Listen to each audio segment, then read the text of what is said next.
გამარჯობათ მეგობრებო, დღეს ვიწყებთ გადაცემას საკმაოდ საინტერესო თემით, უფრო საგადასახადო თემით, იმიტომ რომ მიგვაჩნია რომ საგადასახადო პრობლემები სულ მუდამ არსებობს ქვეყანაში და დროის მოცემულ მონეტში შესაძლებელია კორექცია მოხდეს იმ გადასახადებისა, რასაც ჩვენი მოქალაქეები იღწიან და ჩვენ საბოლოო ჯამში ვერ შევქმნით სახელმწიფოს თუ საგადასახადო სისტემა არ იქნა მოწესრიგებული და პირველ რიგში საგადასახადო კანონმდებლობა.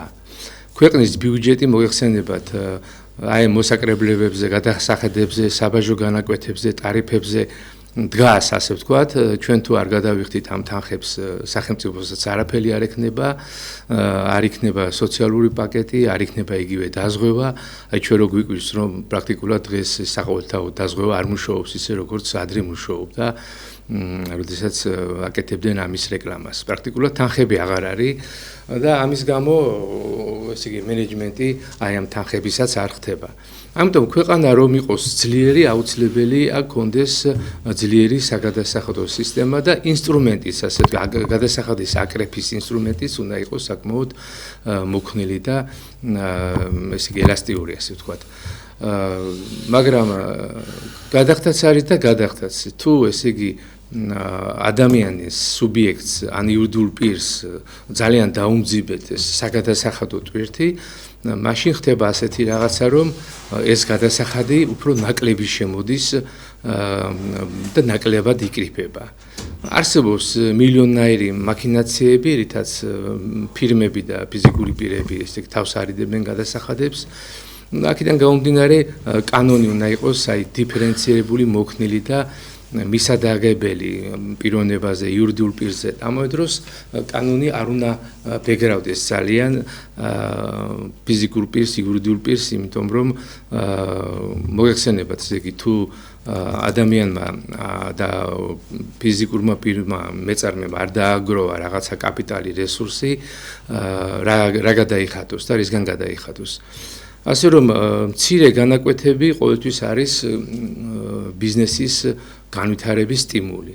როდესაც შენ იცი რომ რაღაც სფეროში მოღვაწეობ და იქ არის მძიმე გადასახადები, იმ არეალიდან ყველა გარბის. აი რატომ არის რომ ევროპის ქვეყნებიდან არის სულ ასეთი შემოთვლები, რომ აი ძალიან ვიბეგრებით, ზოგან არის 30%, ზოგან 40% მოგება საშემოსავლო ზოგიერთ ქვეყანაში 60%-ს აღწევს და ყველა დიდი სელებრიტები და გამოჩენილი პიროვნებები თავს არიდებენ ასეთ ქვეყანაში ცხოვრებასაც და საგადასახადო მოღვაწეობას და სადღაც ოფშორებში ხსნიან თავის ესე იგი ბიზნეს სუბიექტებს. ეს არ არის გასაკვირი, ამიტომ ჩვენთან საჭიროა ჩვენ ქვეყანაში რომ მოხდეს ბიზნესის გამოცდილება, საჭიროა ისე გავიხედოთ საგადასახადო შეღავათებისკენ.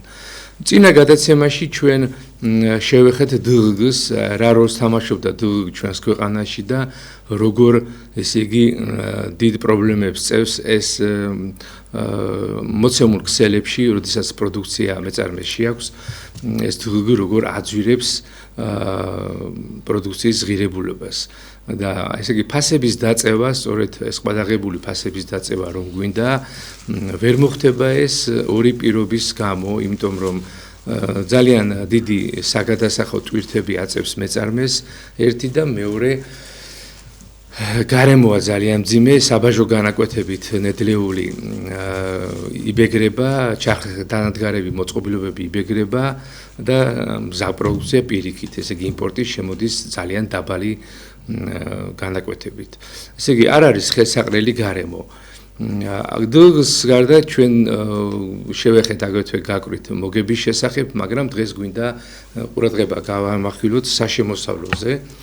ეს საშემოსავლო, გადაღებული საშემოსავლო 20%, რომელიც შეიძლება ევროპაში იყოს პატარა თანხა, იმიტომ რომ გაგვიგია რომ იქ მაღალია განაკვეთების საშემოსავლო, განსაკუთრებით ხელფასის საშემოსავლო, მაგრამ ჩვენთან აი ამ ესე ვთქვათ ეკონომიკურად სუც და ღარიბ ქვეყანაში ეს 20% საკმაოდ უარყოფით როლს თამაშობს და ჩვენ შემოგვაქვს ასეთი წინადადება ბიზნეს ასოციაცია სოლიდარობა ყოველთვის ახმაურებდა ამას რომ მოცემული სახერფასო პირობებში რაღაცა კიბისებურად უნდა დავბეგროთ რომ შეუმსუბუქდეს განსაკუთრებით ყველაზე საშუალო ფენას და გაჭირვებულ ფენას აი ამ საშემოსავლოს გადახდა ჩვენ თქვით რომ ხო არ არის უპრიანი რომ 2000 ლარზევით ხელფასები მოგეხსენებათ ეს კატეგორია არის მოქალაქეების რომლებიც დაკავებულები არიან ბიზნესში დაკავებული არიან თქვა სადღაც სახელმწიფო დაწესებულებებში სამინისტროებში მუშაობენ 2000 ლარზევით დარჩეს დაბეგრა როგორც არის ხო 20% ეკვითებათ მათ მაგრამ 2000 ლარს ქვევით მოხდეს კიბისებურად ესე იგი დაბეგრა აქ მხედველობაში გვაქვს ჩვენი პედაგოგები და საერთოდ ესე იგი გაჭირვებული ფენა პედაგოგებით სამწუხაროდ აი ამ გაჭირვებულ ფენას მიეკუთვნება რომ მათ რაღაცნაირად შეუმსუბუქდეთ და სამართლიანი იყოს ეს დაბეგრა და ამავე დროს მთელი რიგი მიზეზების გამო რომელიც დღევანდელ საუბარში გამოვლინდება სადღაც 1500 ლარამდე ესე იგი 1500 ლარიდან 2000 ლარამდე თქვათ დავაწესოთ 15% ხელფასი დაიბეგროს აი ამ განაკვეთით 1000 ლარიდან 1500 ლარამდე იყოს 10% და 0 ლარიდან 1000 ლარამდე იყოს 5%. აი ამას გთავაზობთ აი ესეთ კიბისებურ დაგებეგრას 0%, 5%, 10%, 15% და 20% 2000 ლარს ზევით. ესე იგი, აქ თანხებზე რა თქმა უნდა მოლაპარაკება შეიძლება, მაგრამ ჩვენ ასევე ვიფიქრეთ, რომ აი ეს 5% პრაქტიკულად თუ ადამიანი მუშაობს ნახევარ განაკვეთზე, თქვათ იურიდიული ფირმა ქირაობს ადამიანს და ადამიანთა ჯგუფს, რომ რაღაცა დაალაგოს, ეს არ არის სრული განაკვეთი, თქვათ მუშაობისთვის საჭიროა სულ რაღაც 3-4 საათი, აძლევენ 300 ლარს, 400 ლარს, 200 ლარს ერთჯერადად. კონდეს იურიდიულ პირის იმის საშუალება, რომ დაბეგროს ეს თანხა 5% და გასცეს ხელფასი. ესე იგი, თქვენ ვერ წარმოვიდგინეთ რამხელა პლასტი, ესე იგი დროებით დასაქმებულების სტატისტიკაც ხომ არის და აი ეს დროებით დასაქმებულების სტატისტიკა სამწუხაროდ არ ისახება იმის გამო, რომ ხშირად იურიდიული პირისთვის ეს 20% ძალიან დიდი თანხა, იურიდიული პირი არ იხდის 60%-ს და რაღაცა მაქინაციებით ეძლევათ მათ ეს თანხები და პრაქტიკულად სტატისტიკაც ესე იგი არ აღიწერება ეს ურთიერთობები.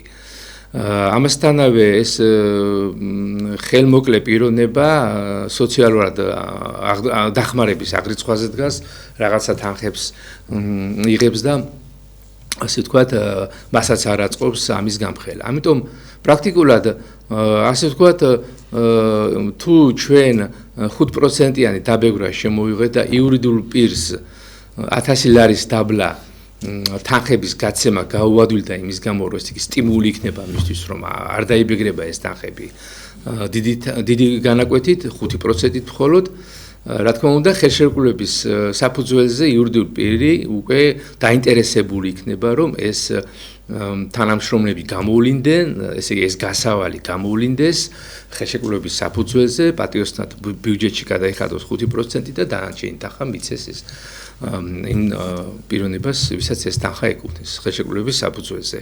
ეს გამოავლენს ორ რამეს. ერთი რომ უკვე სტატისტიკას გავიგებ ჩვენ ვინ არის რეალურად დასაქმებული და ვინ არის არ არის დასაქმებული. ბიუჯეტში ეს თანხები უკვე აღარ დაიმალება იმის გამო რომ უკვე აისახება და ის 5% საკმაოდ მოგხსენებთ მცირე ნაკადულებმა დიდი ზღვა გააკეთესო. ის 5%-ით საკმაოდ დიდ ესე იგი შემოსავალს გააკეთებს წლიურად ესე იგი მთელი ქვეყნის მასშტაბით.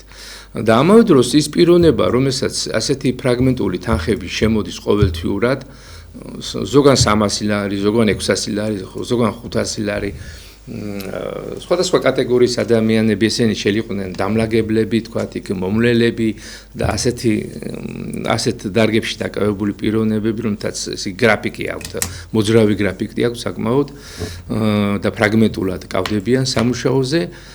ისინი ჩამოახსნებიან აი იმ ესე იგი გაჭირებულთა ფენას, რომლებიც იღებენ ესე იგი უმუშევრობის შემწეობას. ასე ვთქვათ, უმუშევრობის შემწეობას სახელმწიფოსგან. იმიტომ რომ უკვე ცხადი გახდება, რომ მათი დაბეგვრა ხდება, ისინი იღებენ თიურად საკმაოდ თანხებს და თუ ჩამოშორდებიან აი ამ ესე იგი სახელმწიფოს ესე იგი დაფინანსებას, უფრო მეტი თანხები დარჩება იმისთვის, რომ ნამდვილად გაჭირებულ ადამიანს ნამდვილად ესე იგი ინვალიდებს რო უძახიან შიშიმ წევრებს და სხვა შეუძლო პიროვნებებს, რომლებიც თქვათ მარტო ხელად დედებს, ქვრივებს, ობლებს, უფრო მეტი გავცეთ, უფრო მეტი თანხები გავცეთ და ის სიმბოლური თანხები, როგორც არის 300 ლარი, 400 ლარი, არ ვიცი ხარ რა თანხებს იძლევიან, უფრო მეტი გახდეს, შეიძლება გახდეს 800 ლარი, 900 ლარი, 1000 ლარი. ანუ გამორენა ხდება იმ ადამიანების, რომლებიც საკმაოდ ჯანმრთელები არიან, მუშაობენ და სხვადასხვა, ესე იგი, მშენებლობებზე თუ სხვადასხვა იურიდიულ ფირმებთან, ესე იგი, არიან დასაქმებული პერიოდულად, თუნდაც ნახევარგანაკვეთზე ეს სტატისტიკა დასაქმებისაც შეიცვლება და ესე იგი ორ კურდღელს მოკლავთ, იმით გამო რომ გაჭირებულებსაც დავეხმარებით, მეტი შემცეობების გაცემით და თვითონ იურიდიულ ფირმებსაც ესე იგი ამ უხერხულობიდან გამოიყვანთ, რომ აღარ იქნება დამალული ეს ყველაფერი და ეს პიროვნებები დაიბეგრებიან და პლუსი კიდე ის იქნება იურიდიული ფირმებისთვის ის, რომ ხელფასი არის ყველაზე კარგი ხარჯი. ამიტომ ეს თანხები უკვე იურიდიულ პირებს არ დააწვება, არამედ აისახება და გავა ხარჯებში. ანუ საგადასახადო კუთხით ყველაფერი უკვე კრისტალურად იქნება და იურიდიულ პირსაც აწყობს ის, რომ ეს ყველაფერი გავიდეს ხარჯებში. ასე რომ აი ასეთ დაბეგვრას ვთავაზობ ჩვენ მთავრობას, ელასტიურს, მოქნილს, დიფერენცირებულს, ეს უკვე დროულია ქვეყნისთვის. შემდგომში თუ ქვეყანა მააკრიფა ტემპები და ესე იგი უზარმაზარი თანხები დაგროვდა და ჩვენი ეკონომიკური ესე განვითარება გაიზარდა სწრაფი ტემპებით, რა თქმა უნდა, ყველაფრის გადახედვა შეიძლება, მაგრამ მომავალი 5 წლისათვის ეს იქნება ძალიან მაგარი შვება, როგორც ფიზიკური პირებისთვის, ასევე იურიდიულ პირებისთვის და ისევე საერთოდ სტატისტიკური მეცნიერებისთვის. ჩვენ ხო გვაინტერესებს საბოლოო ჯამში ვინ არის დასაქმებული. ზოგი იძახის უმუშევრობა არის 20%, ზოგი 30%, სტატისტიკის ბიურო სხვას იძახის, კერძო ექსპერტები სხვას წერენ, რეალურად ყველა ესე იგი ოცნებობს, იმიტომ რომ უზარმაზარი ესე იგი პლასტი, ესე იგი აი ამ ურთიერთობებისა არ არის გამოვლენილი. ანუ 1000 ლარამდე ჩვენ ვთხოვთ მთავრობას, რომ იყოს დაბეგვრა 5% ხელფასის ვინც როდესაც გაიცემა 1000 ლარამდე პიროვნებაზე, 1000-დან 1500 ლარამდე 10%, 1500-დან 2000 ლარამდე 15% და 2000 ლარს შევით დარჩეს 20% როგორც არის. ამასთანავე, ესე იგი, ძალიან საინტერესოა ის თემა, რომ სამწუხაროდ არ ხდება ხელშეკრულების დადება დამქირავებისა და გამქირავებლის შორის, მიუხედავად იმისა, რომ პიროვნება, რომელიც ბინას აქირავებს, ახალი კანონმდებლობის ესე კვალობაზე უკვე თანხა, რომელიც მქირავებელს მოსდის დამქირავებლისგან, იბეგრება 5%-ით, მაინც არ აღმოჩნდა ეს საკმარისი და პრაქტიკულად სტატისტიკა არის სავალალო. ადამიანები არ აცხადებენ იმას, რომ აქირავებენ ბინებს, აქირავებენ უძრავ ფართობებს და პრაქტიკულად ხდება შემოსავლების დამალვა.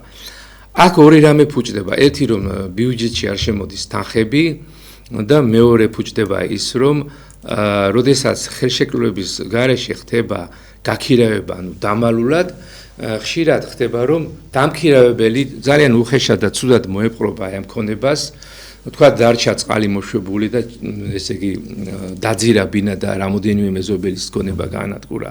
ან მოახდინა ხანძარი, ან დააზიანა, ან რაღაცა დაანგრია კედელი, მოანგრია ამ ცხოვრების პირობებში და დააზირა რა გამქირავებელი. მაგრამ გამქირავებელი ვეღარ ჩივის, იმის გაფო რომ აბსოლუტურად ესე იგი არ აცხადებდა აემის შესახებ, გაქირავების ფაქტის შესახებ. არ არსებობს ხელშეკრულება. ანდა ხდება ასეთი რაღაცა რომ ესე იგი დამქირავებელი დაზარალდა იმიტომ რომ გამქირავებელმა ბოლო 2-3 თვის ქირა არ გადაიხადა, ანუ გაიპარა, ესეც ხშირად ხდება. ამიტომ უნდა არსებობდეს ხელშეკრულება, მაგრამ ეს 5% არ აღმოჩნდა, ესე იგი საკმაოდ მოქნელი განაკვეთი. ჩვენ ვფიქრობთ, რომ აქაც რაღაცა დიფერენცირებული ესე იგი მიდგომა უნდა მოხდეს.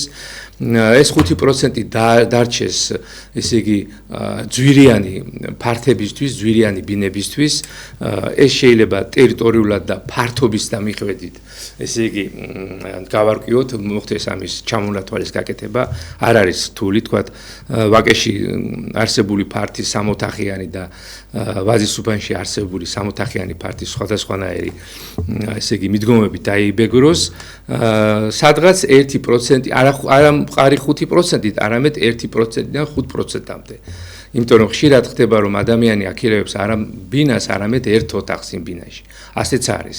ამიტომ რაღაცა უფრო მეტი შეღავათები უნდა გაკეთდეს და ესე იგი ეს შეღავათები ფიზიკური პირისთვის იქნება უფრო მისაღები. დაიწერება ხელშეკრულება და ორივე მხარის ესე იგი უფლებები ამ ხელშეკრულების ფონზე იქნება დაცული.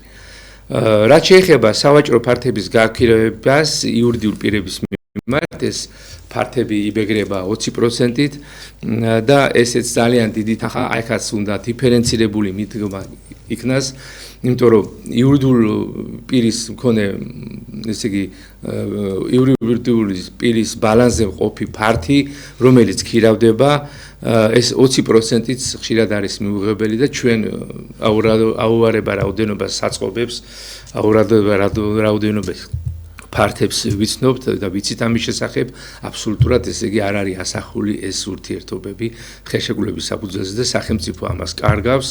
ამ თანხებს აქაც შეიძლება 20%-ით რაღაცნაირად გრადაციით დაიყოს დაბლისკენ და ესე იგი ქალაქში უბნისა და ფართობის სიდიდის მიხედვით მოხდეს ესე იგი დაბეგრა, თქვათ, ფართისა, ესე იგი ფართიდან მიღებული შემოსავლისა 3%-დან 20%-მდე, ესე შეიძლება გადანაწილდეს.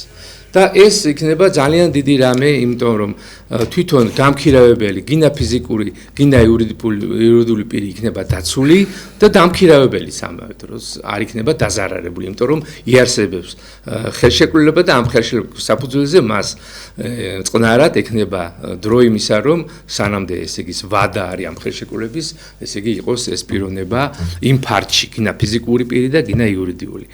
აი ესე მეგობრებო, აი ასეთი კუთხით ჩვენ ნელ-ნელა საგადასახადო განაკვეთებს შევეხებით, რამდენად ჩვენი გადაცემა გვაძლევს საშუალებას.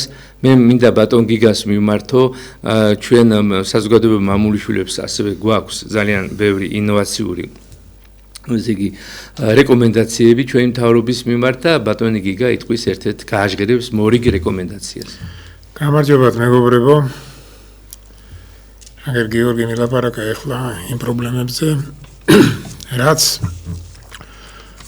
საქართველოში აი ზუსტად ამ დღევანდელ დღეს არის ამ საგადასახადო სისტემით მიხედვით, რომელიც არის აბსოლუტურად ჩვენი ქვეყნისთვის მიუღებელი, იმიტომ რომ ბევრი რაღაცა რითიც სახელმწიფოს ბევრად მეტი შემოსავლის მიღება შეუძლია, ეს არის იგნორირებული და უგულებყოფილი და მოდის იმ ძველი კანონებიდან, რომელიც 30-40 წლის უკან იყო მიღებული. მაგრამ ეს ყველაფერი, მე როგორ მინდა ახლა რა კუთხით მინდა მიუდგერო, ამ ყველაფერს იწვევს ეს მიდგომები, ესეთი ცუდი მიდგომები რომ არის, იწვევს არაპროფესიონალიზმი. იმიტომ რომ ჩვენთან საქართველოში განსაკუთრებით, აი ამ 30 წლის განმავლობაში არაპროფესიონალიზმმა მთლიანად შეჭამა მთელი სამინისტროები, პარლამენტი, ის კანონშემოქმედებითი არე-მარე ტერიტორია, რომლებიც კანონებს უნდა ღებულობდნენ, უნდა ღებულობდნენ პროფესიულ კანონებს, პროფესიონალურ კანონებს უნდა ღებულობდნენ ყველა დარგში. მაგრამ ესე არ ხდება, იმიტომ არ ხდება, რომ ჩვენთან მაგალითად როგორც მინისტრები, ისე პარლამენტის წევრები არა თავიანთი ცოდნით, თავიანთი დამსახურებით ინიშნებიან, არამედ ინიშნებიან უბრალოდ ვიღაცას რო კარგად დაიმორჩილონ. იმიტომ რომ წარმოუდგენელია 30 წელი, 40 წელიწადი გავიდა. და დღეს ვიზახით ჩვენ რო იცით რა, საქართველოში თურმე არის ცუდი სოფლის მეურნეობა. თურმე საქართველოში არის განათლების სისტემა აბსოლუტურად ნულის დონეზე დასული, თურმე რეფორმა არის საჭირო. მაგრამ გვავიწყდება ის, რომ ამ განათლების სისტემას მაგალითად ვინც ედგა სათავეში, ყველამ კარგად ვიცით, ხო? რამდენი მინისტრი შეიცვალა. იყო წყალმომარაგების სპეციალისტი, იყო, მერე იყო ეკონომისტი, მერე იყო, რა ვიცი, გვარამიაც ხო იყო განათლების მინისტრი, იყო რა ქვია, იურისტი, რომლებიც ღებულობდნენ კანონებს, რომელიც თესავდა უფრო დიდ უკანონობას. მინისტრები და პრემიერ-მინისტრები ინიშნებოდნენ მხოლოდ თითქმის 80% იურისტის სპეციალობით, რომლებიც ქვეყნის განვითარებას ვერასოდეს რო შეუწყობენ ხელს. რადგან მათ პირადად იცოდნენ მხოლოდ კანონები, ისინი იყვნენ კანონშემოქმედები და კანონებს ღებულობდნენ, თანაც ღებულობდნენ ისეთ კანონებს, რომელიც განათლებისთვისაც და განვითარებისთვისაც იყო რეპრესიული. რეპრესიული და ნელა-ნელა ეს ჩვენთან განათლებას მოისპო, ნელა-ნელა ბიზნესიც მოისპო, განადგურდა, მცირე ბიზნესი აბსოლუტურად განადგურდა. და ამა ყველაფერმა ხელი შეუწყო იმან, რომ საგადასახადო სისტემაშიც არის აბსოლუტურად არაპროფესიონალური კანონები, არ არის მიდგომა ისეთი, რომ როგორ უნდა განვითარდეს, როგორ უნდა შეუწყოთ ხელი ეს, რომ ყველაფერი განვითარდეს, როგორ უნდა შეუწყოთ ხელი, რომ ბიზნესმა დაიწყოს მუშაობა. ის კი არ არის მთავარი, რომ აგერ ჩვენთანო ყველაზე მარტივი არისო, რომ ბიზნესი რო დაიწყო ადამიანმა, საბუთებს უცებ შეაგროვებო და მთელ მსოფლიოში თუ ევროპაში პირველ ადგილზე დგავართ ამისით. თავარი არის ბიზნესი შეიძლება კი დაიწყო, მაგრამ მერე იმას როგორ განავითარებ.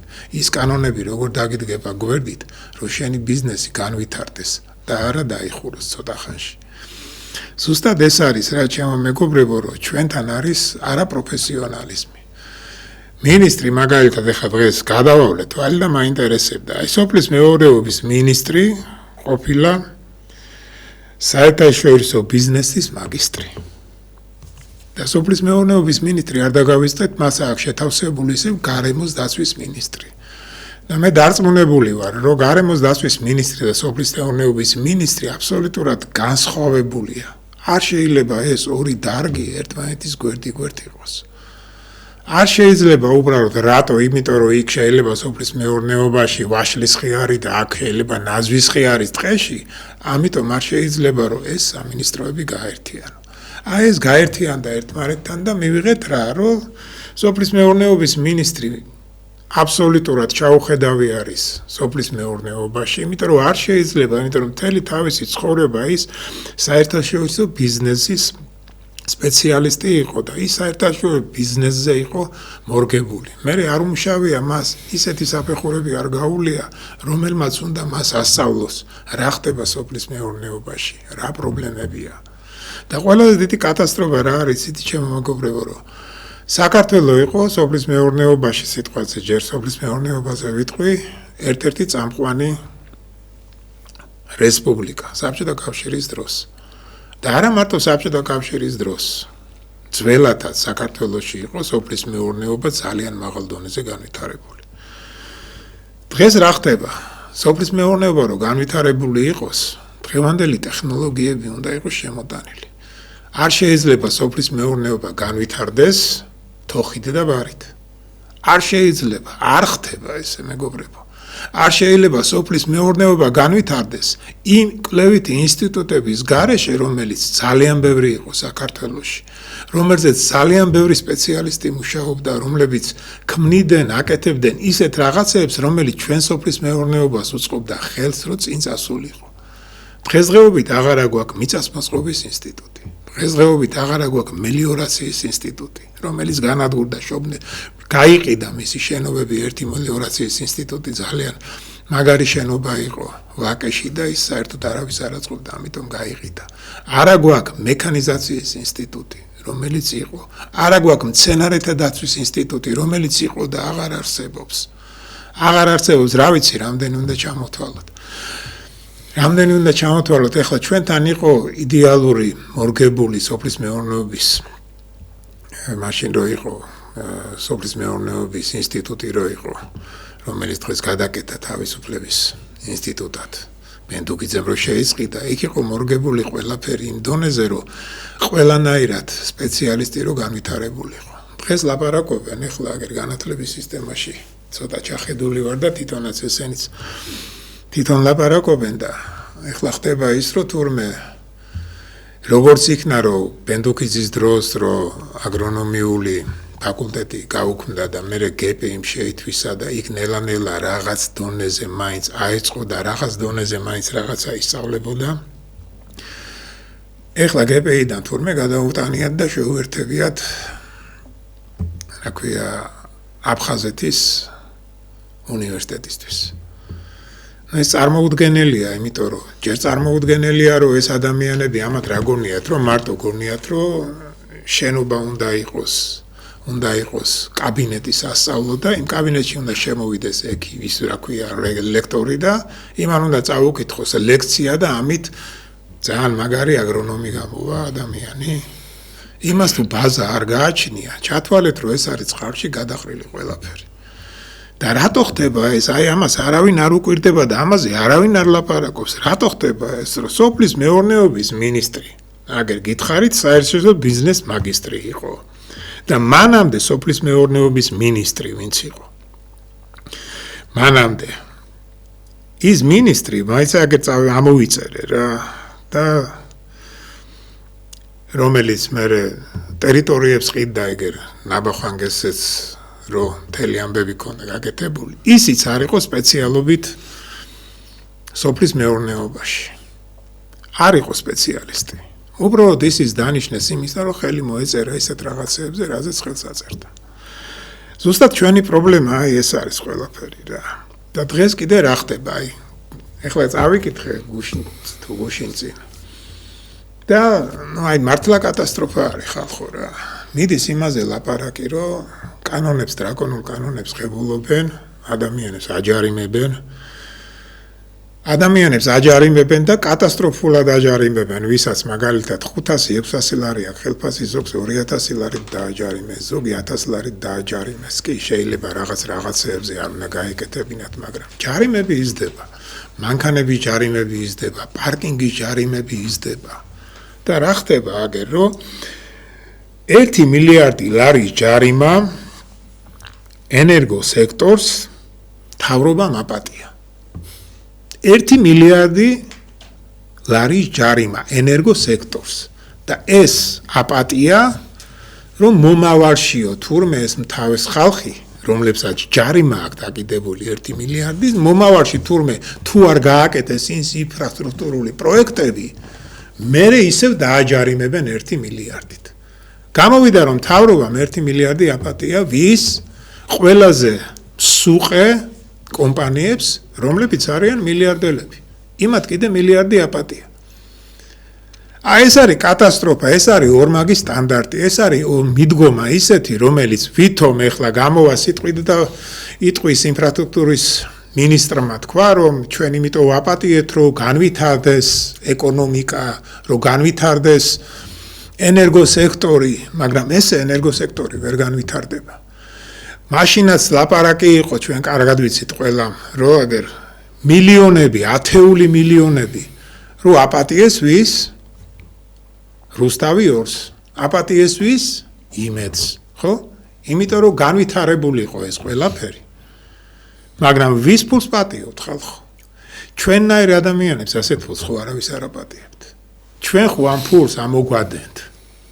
ზუსტად ამაზეა ლაპარაკი, რომ მიდგომა არის ძალიან ცუდი. იმიტომ რომ ეს ზუსტად ის ბატონმა გიორგიმ რას თქვა, ეს ეხება პირადად იმ ადამიანებს, ვინც ამ სექტორში მუშაობს, ვისაც თავის ზურგზე აქვს ეს ყველაფერი გადატანილი. რა ვიცი, აგერ ლაპარაკოთ დებატებიო ხალხო. მოგვიწვიეთ ამ დებატებში. ერთხელ არ დაგვიძახეს, ერთხელ აი. ერთი მოგვიწვიეთ, ჩვენ იწვევთ გირჩს, იწვევთ თქვენ ჯიბის პოლიტიკოსებს, რომლებიც თურმე ოცნება იყვნენ გუშინ და დღეს თურმე ვითომ ოპოზიცია გახდა და ჩაგიდგა თვითონ და ლაპარაკოთ ისეთ თემებზე, რომელიც თემაც არ არის რელევანტური. ყველამ ვიცით ვინ არის ნაცები, ყველამ ვიცით ვინ არის გირჩი მაგალითად. ყველამ ვიცით ვინ არის. რა დესტრუქციულ ქმედებასაც ისინი აკეთებდნენ, ისიც ვიცით, არ გვაინტერესებს ეს. ისინი უნდა დაისაჯონ.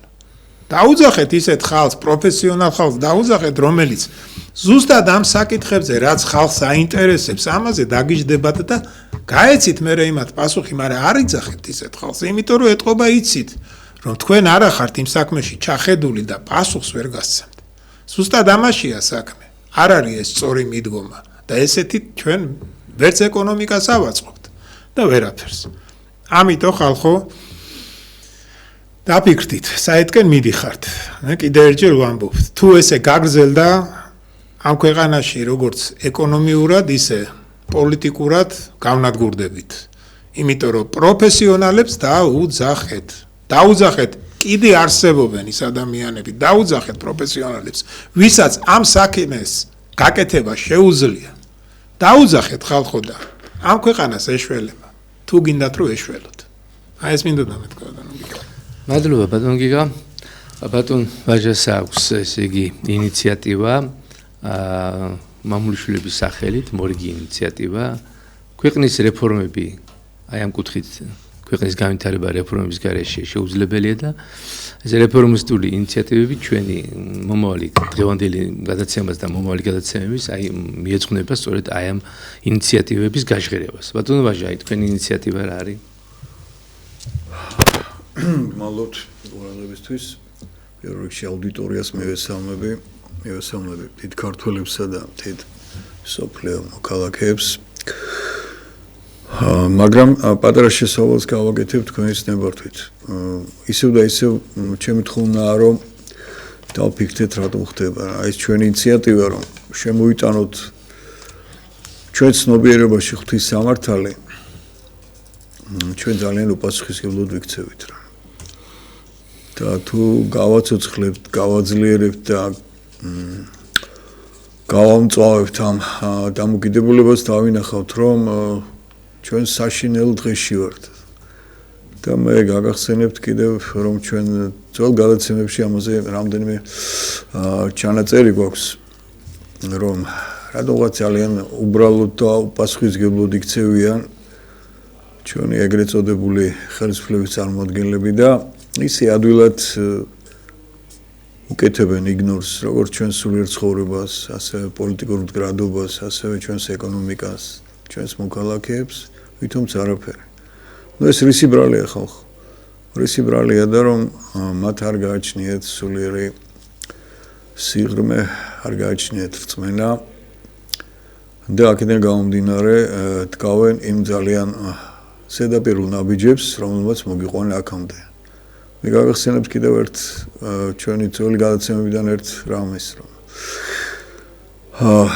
რა იდეებით ცხოვრობს და რა იდეოლოგიით ცხოვრობს ასუნხეთი თქო ჩვენ თქვით ერთობლივად მაშინ მას უნდა დიდი არმენია რა იდეოლოგიით ცხოვრობს ეს სიმბირელი თათრები აზერბაიჯანელებს რო ეძახიან თავიანთ თავს დიდი თურანის იდეით რა იდეებით ცხოვრობს თურქეთი ისიც დიდი თურანის იდეით რა იდეებით ცხოვრობს რუსეთი დიდი რუსეთით და ჩვენ ქართველები რა იდეით ცხოვრობთ როგორ შევჭამოთ ჩვენი ქვეყანა როგორ გავყიდოთ როგორ გავანადგუროთ და როგორ არაფერი არ დავტოვოთ ის ფასეული რაც იყო რა გვაძლევს ჩვენ ამის უფლებას რა გვაძლევს და სულ განსახურდია შემდგომი პერიოდი შეხედეთ ყველა ჩინოვნიკი რა თქმა უნდა ეს ელიტარული ჩინოვნიკი არის ფუფუნებაში, ხოლო საცուցავი ქართველი ხალხი დაფანტული, განადგურებული და ხშირად რომ იტყვიან, აი საშუალო ხელფასი არის საქართველოში ეს. კი ბატონო, რომელ საშუალო ხელფასზე? თქვენ მითხარით მინიმალური ხელფასი რამდენია საქართველოში და პენსია რამდენია. აი აქედან იყო სათვლა. და აი აქედან უნდა დაენიშნოს სახელმწიფო მოხელეებს ხელფასები თუ სხვა ფინანსური სარგოები. და არა იქ რაღაც ეშმაკურად გადათვლილი საშუალო ხელფასიდან. საშუალო ხელფასი არ ასახავს რეალობას. ეხლა რაც შეეხება ჩემს წინადადებას. ჩემი წინადადება გახლავთ ის, რომ ჩვენ რამდენიმე გზის უკვე დავიწყეთ ამაზე მსჯელობა და მე უკვე კონკრეტულად მინდა ჩამოგიყალიბოთ და ძალიან გამიხარდა, რომ ბოლო 2 დღეა ინტერნეტში გამოჩნდა ვიღაც საზღვარგარეთ ცხოვრების ჩვენი თანამემამულე გიორგი ქართველი, რომელმაც აიტაცა იმპორტ ჩანაცვლების იდეა და ფონდის შექმნას თხოვს მთელ მსოფლიოში ქართველებს, რომ არ დაუშვოთ ქართული მიწების გაყიდვა და დავიწყოთ ჩვენი ქართული სოფლის მეურნეობაზე გადამამუშავებელი მრეწველობის თვითონ აღორძინება, რომ ხალხი დაბრუნდეს, დასაქმდეს. ეს ძალიან მისამებელია, ეს ერთი მხრივ, მაგრამ ჩემი იდეა კონკრეტულად დღეს გახლავთ ბინაჩვენებლობა. და ჩვენი პოზიცია ბოლო გადაცემებში იყო ასეთი, რატომ გარბის ქართველი საქართველოდან? მას არ აქვს ბინა, არ აქვს დასაქმების საშუალება და არ აქვს ღირსეული ცხოვრების საშუალება. და აქედან გამომდინარე ჩვენ გვთავაზობთ, რომ ესეც გარკვეული მონახაზი ჩვენ წინაზე ვთქვით, მაგრამ ახლა მინდა დავაგმერო, ჩვენ უნდა შევქმნათ 5 წლიანი გეგმა პირობითად, რომ ძალიან არ გაიწელოს რამდენიმე მიმართულებით. ახალ დაქორწინებულებებისათვის შეღავათიანი პირობებთან საერთოდ საჩუქრად ბინა, ну იქ საფეხურები შეიძლება, რომ თქვათ ერთი შვილი თუ ეყოლებათ, რამდენ ოთახიანი ბინა მიეცეს, 2 თუ ეყოლებათ რა და ასე დამგვარად. ასევე ხელმოკლე ოჯახებისათვის, რომელიც ვერასოდეს თავისი ხელფასით ჩვენს ქვეყანაში, ანუ თავის სამშობლოში ბინას ვერ ეღირსება. ასევე მესამე არა მარტო ხელმოკლე, არამედ ობოლი ბავშვების, ომის ვეტერანების ოჯახებისთვის. ასე რომ აი ეს რამდენიმე მიმართულება უნდა განაწილდეს და მე მოგახსენებთ კიდევ დავამატებდი ერთს, აი პენსიონერებისათვის. ესე პენსიონერი, რომელიც უკვე 65 წლის არის, მამაკაცი, ხოლო ქალბატონი 60 წლის და მან მთელი თავისი ფიზიკური ხნეობისა და შემართების პერიოდში ვერ შეიძინა, იმიტომ რომ მას ამუშავებდნენ ჯერ 100 ლარზე, მე 200 ლარზე, 300-ზე, 400-ზე და დღეს გახლავთ საშუალო ხელფასი სადღაც 400-დან 500 ლარამდე. რა ბინა უნდა შეიძინოს? ოჯახს აქვს ფიზიკური გადარჩენის საშიშროება ოჯახების უმეტესობას. და აქ თუ ჩვენ არ ვიფიქრეთ, მაგალითად მე მოგახსენებთ, რომ ჩვენმა მეზობელმა თურქეთმა, რომელმაც არანახული წარმატებების მიაღწია სხვა დარგში, პრეზიდენტ ერდოღანის ინიციატივით მიიღო კანონი, რომ ხელმოკლე პენსიონერთა ოჯახებს უფასოდ გადაეცემა ბინა, რადგან მათ პერსპექტივაში აღარ გააჩნია ეს. ამიტომ ეს ცოტა რთულია და თან იქვე დავამატეთ ჩვენ, რომ რაგი ჩვენ ხედავთ მთელი 30 წლის განმავლობაში, რომ ჩვენი სახელმწიფო ელიტა საწაიღოს თავისი ფინანსური მარაგები თუ შეძენილი ქონება არ იცის და რომ ხელისუფლება ცალკეა და ხალხი ცალკეა, ეს აფიქსირებულია კაიხანია თვითონაც აფიქსირებენ, რადგან ჩვენ ხედავთ, რომ ძალიან დიდი ცვლა ხდება ხოლმე ხელისუფლების და თვითონვე აცხადებენ, რომ არ გაამართლა, ხთა მიაიღო, დავიჭირეთ და ასე და ასე. აქ ამ 5 წლიან გეგმაში ჩართული იქნას აქტიურად საპატრიარქოს შესაბამისი პატივცემული მეუფეები, რომელთა გადაწყვეტილებით მიეცემა ამ ოჯახებს ბინები. თანაც მიეცემა, ჩვენ არ ვამბობთ, რომ რა კი აქ ძირითადი ფინანსები უნდა იყოს სახელმწიფოსი. ოღონდ რატომღაც ეს სახელმწიფოსაც დაზუსტება ჭირდება. ხშირად იტყვიან ხოლმე რომ აი ჩვენ ამას ვერ მივცემთ რადგან სახელმწიფო ბოდიში საიდან შედგა? ამ ხალხისგან შედგა ხალხო. და თქვენ ხელისუფლების წარმომადგენლები ხართ ამ ხალხის დაქირავებული მოჯამაგირე ჩინოსნები და არა ბატონები. რადგან ახლა ისეთი პოზიციაა ხოლმე რომ ჩვენ ასე ვერ გავაკეთებთ. გააკეთებთ კი არა. თქვენ არ ღვთის კანონს და გაგაფრთხილეთ ჩვენ და ჩაიხედეთ წმინდა წიგნებში და დაინახეთ, შეიცოდეთ, თქვენი თავს არ იცოდეთ, თქვენი ოჯახები შეიცოდეთ, რა მხოლოდ ცოდვაზე მიდიხართ და რა უბედურების წინაშე დააყენეთ და აყენეთ თქვენს ოჯახებს და შთამომავლობას. უნდა მისცეთ, მაგრამ ჩვენ გვაქვს სხვა საიშროება, რომ ხალხმა მერე ბოროტად არ გამოიყენოს ეს საზოგადოებრივი სიკეთე და მათ გადაეცეს როგორც კომუნისტების პერიოდში იყო ჟაქტის ბინა პირობითი ხოლმე მისი ქართული ტერმინი ახლა ამ წამში არ მახსენდება. იქნებიან ისინი სამუდამოდ, სანამ მოისურვებენ ბინაში ყოფნას, ხო თუ მისი გაყიდვას მოისურვებენ, ისინი გამოისყიდონ როგორც საზოგადოებრივი საკუთრება გადაიყვანონ მკერდის საკუთრებაში და შესაბამისად გაყიდონ მერე თუ ეს სურვილი ექნებათ.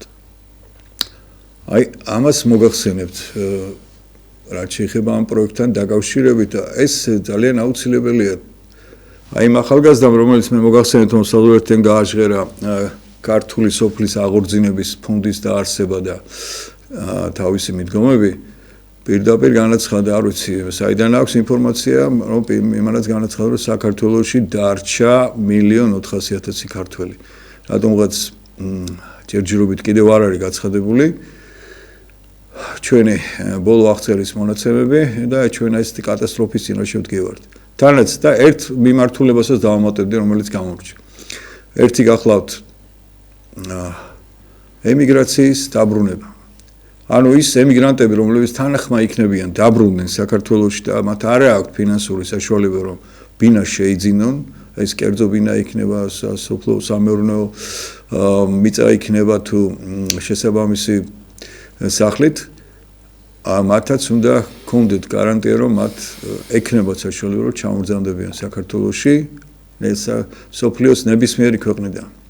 და პირველ რიგში მე ვთხოვ მთავრობას რომ ეს მისი მოვალეობა იფიქროს ფერედნელების გამოსახლებაზე, რადგან ირან-ერაყის ომის დროს ძალიან ბევრი ფერედნელი დაიღუპა და დღეს ირანი ისევ დგას ძალიან დიდი სამხედრო კატასტროფის წინაშე და ჩვენი თანამოძმეები არა მარტო ფერედნელები, სხვა მხარეებს არიან ქართველები ჩასახლებული მაზანდარაში, ხორასანში თუ თეირანის გარშემო სხვაგან, რომლებსაც კიდევ შერჩენი აქვთ ქართული ცნობიერება, რომ ის ხალხი, ვინც გამოთქვავს სურვილს და აღიარებს, რომ ის არის ქართველი და თანახმა დაუბრუნდეს თავის ქართველობას და კიდევ ერთ მომენტს გავახსენებ.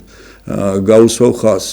საინგილო ჩვენ უნდა რეალური ათ შევაფასოთ. საინგილო არის დაკარგული ხალხი.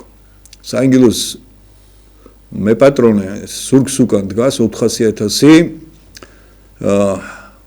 თათარ მონღოლთა შთამომავალი თურქები.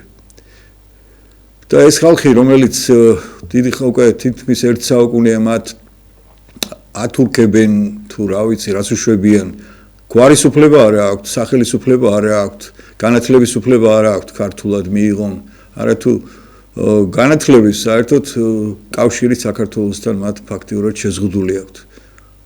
ჩვენ მათაც უნდა შევთავაზოთ, რომ კი, გვესმის, რომ საინგილო იყო ჩვენი ოდესღაც, მაგრამ ასევე ძალიან ბევრი ტერიტორია აქვს ჩვენს მეზობლებს, კონკრეტულად თქვენ ყველას კარგად მოგეხსენებათ და ეს ამ ტერიტორიიდან, როგორც საინგილოდან თუ იმე გამოთქვას სურვილს, რომ მას უნდა საქართველოში გადმოსვლა, აი ამ საბინაო პროექტს რომ შევუერთოთ და ჩაერთოს მთელი, რა თქმა უნდა, ქართული ეროვნული საზოგადოების ინიციატივით, რადგან საქართველო კვდება ხალხო, კვდება და ის სასიკვდილოს არაცელზე წერს. ჩვენ კი, რა თქმა უნდა, საკმაოდ გულგრილად ერისკაცების შევყურებთ, როგორ გვიკვდება სამშობლო და ჩვენი ოჯახების მომავალი აი ასე თბილად და ტკბილად ვართ.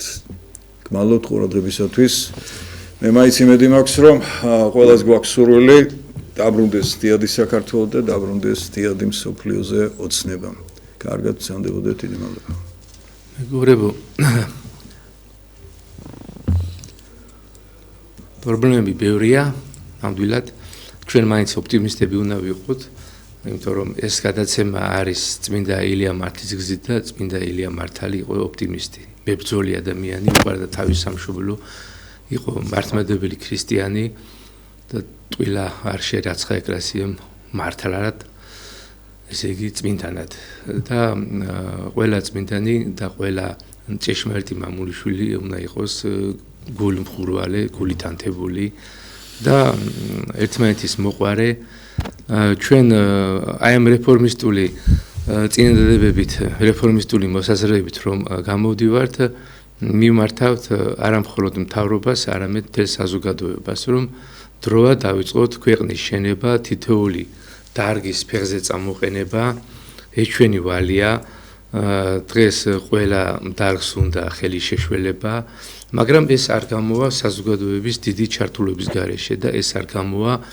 კონსულტაციების გარეშე. დებატები კი არ არის საჭირო, დებატი რას ნიშნავს? კამაც ნიშნავს და კამათში ხშირად საღი აზრი იკარგება, კი არ გამოჩნდება, არამედ იკარგება და საჭიროა უბრალოდ აი ამ რეკომენდაციების მოსმენა, საჭიროა რომ ჩვენი ქვეყნის მთავრობა და არა მარტო დღევანდელი მთავრობა, წინა მთავრობებიც ასე რომ ყოფილიყო, რომ კონსულტაციებში რომ ყოფილიყო თავის ხალხთან, თავის დარგის სპეციალისტებთან, ამაგდარ პროფესიონალებთან, გამოცდილ მუშაკებთან, ეს დარგები არ ჩამოიშლებოდა ასე და ასეთ სავალალო მდგომარეობას არ მივიღებით. აი ეს არის მთავარი, რომ მთავრობა იყოს გახსნილი, უფრო მეტი კონსულტაციები საკუთარ ხალხთან, საკუთარ ახალგაზრდობასთან, თუნდაც იგივე პოლიტიკურ პარტიებთან, აი კონსულტაციები კი რა თქმა უნდა, ამით საკმაოდ ეს ლიბერალური პარტიები ქმნიან, რომლებიც სხვა დღის წესრიგს ემსახურებიან, მაგრამ ხომ არსებობს ეროვნული პარტიებიც, ეროვნული არასამთავრობოები, შეხვდეთ მათ და მე მგონია რომ ეს შეხვედრა უფრო ნაყოფის მომტანი იქნება, უფრო კორექტული იქნება, მაგრამ შეხვედრისთვის კი არ უნდა იყოს, არამედ შეხვედრა უნდა იყოს იმისთვის, რომ შემდგომ მთავრობამ რაღაცა დასკვნები გააკეთოს და რაღაცა შედეგიც დაიდოს. და ესეთი აზრთა ჭიდილი იქნება ურთიერთ გაცვლა თანაზიარობა ამ მამულიშვილური აზრების, ესე იგი საზოგადო ეროვნული ორგანიზაციებიც რაღაცა გარკვეულ სტიმულში მოვლენ, ინტერესში მოვლენ და კიდევ უფრო მეტი ნოვატორული შეთავაზებები და წინადადებები დაიდება. და ესე თანხმობით შენდება ქვეყანა. ანუ მთავრობა უნდა იყოს ჩართული, მთავრობას უნდა ედოს ერის მაჯისცემაზე ხელი, მთავრობა უნდა იყოს ძალიან მაგარ კონსულტაციებში და მჭიდრო კავშირში თავის ახალგაზრდობასთან, ხშირი შეხვედრები უნდა იყოს უნივერსიტეტის სტუდენტებთან, გპ-ის სტუდენტებთან, ტექნიკური უნივერსიტეტის სტუდენტებთან, სამედიცინო ინსტიტუტის სტუდენტებთან, პედაგოგებთან, გამოცდილ მუშაკებთან, სხვადასხვა დარგის და ასეთნაირად მოხდება ქვეყანაში სტაბილიზაცია. ის რაც ჩვენ გვჭირდება ყველას, ჩვენ გვჭირდება სტაბილიზაცია, ჩვენ გვჭირდება ერთობა, დარაზმა და ქართული საქმის კეთება.